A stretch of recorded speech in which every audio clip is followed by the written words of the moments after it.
नमस्कार, मैं हूं शालिनी और आप देख रहे हैं केबी टाइम्स न्यूज 24। आइए बढ़ते हैं आज की बड़ी खबर की। बांग्लादेश में तख्ता पलट के 1.5 साल बाद चुनाव होंगे।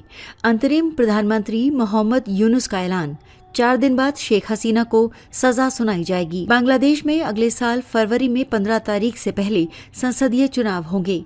अंतरिम सरकार के मुख्य सलाहकार मोहम्मद यूनुस ने देश को संबोधित करते हुए इसकी जानकारी दी। पिछले साल अगस्त में हुए तख्ता पलट के बाद ये पहला आम चुनाव होगा।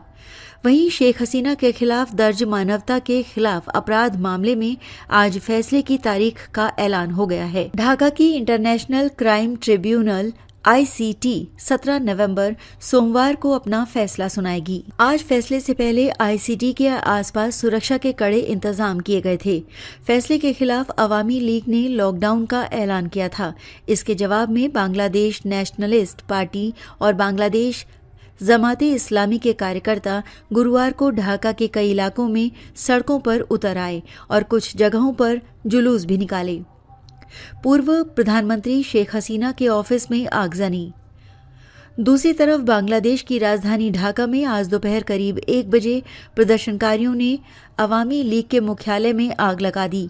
ढाका ट्रिब्यून के मुताबिक करीब 10 से 15 लोगों ने इमारत की 4थी मंजिल पर लकड़ियां, पेपर कार्टन और अन्य सामान इकट्ठा करके आग लगा दी।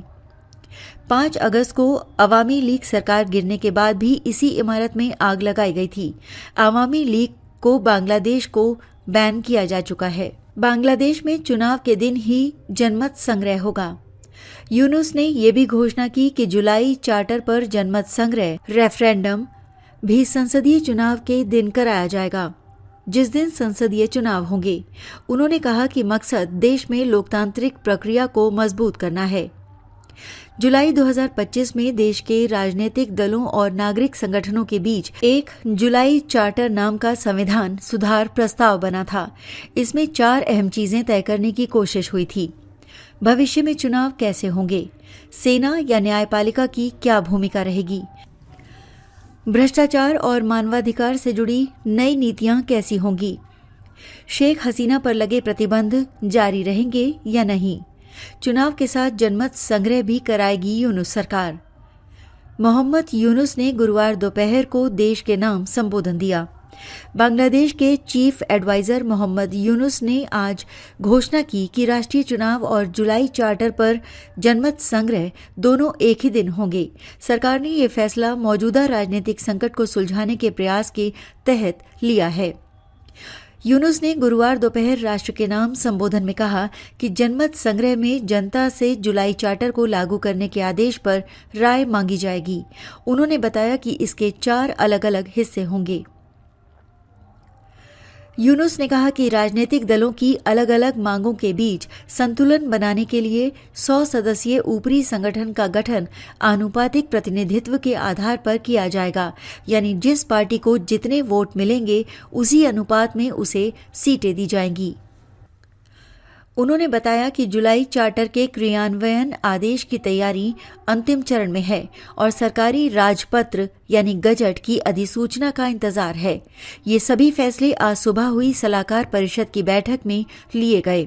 सरकार ने 3 नवंबर को चेतावनी दी थी कि सभी पार्टियों को 1 सप्ताह के भीतर मतभेद सुलझाने होंगे, वरना सरकार जरूरी कदम उठाएगी। लेकिन इसके बावजूद दलों के बीच मतभेद बने हुए हैं। हसीना को फांसी की सजा की मांग।